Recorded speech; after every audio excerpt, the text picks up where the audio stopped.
আসসালামু আলাইকুম রহমতুল্লাহি বরকাতু। আজকে একটি কার্যকারী ভিডিও নিয়ে আবারও উপস্থিত হয়েছি।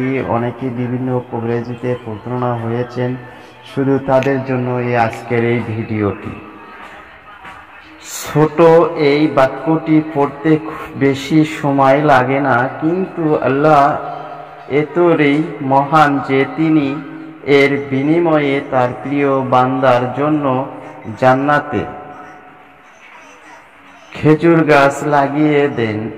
এমন ছোট অনেক আমলের মাধ্যমে বান্দা জান্নাতে মেহমান হইয়া সৌভাগ্য লাভ করতে পারে।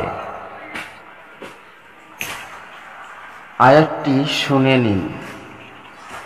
ওয়া আযানুম মিনাল্লাহি ওয়া রাসূলিহি ইলানসি ইয়াওমাল হাজ্জিল আকবারি আন্নাল্লাহা বারিউম মিনাল মুশরিকিনা ওয়া রাসূলুহু ফাইন তুবতুম ফাহুয়া খায়রুল লাকুম ওয়া ইন তাওয়াল্লাইতুম ফালামু আন্নাকুম গায়রু মুজিজিল্লাহি ওয়া বাশশিরিল্লাযিনা কাফারু আযাবিন আলীম।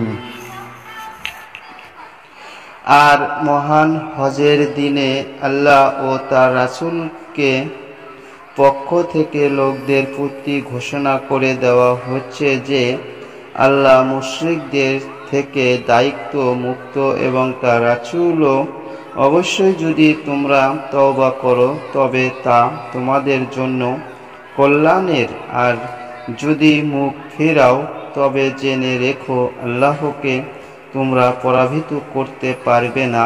আর কাফেরদেরকে মর্মস্তিক শান্তির সুসংবাদ দাও।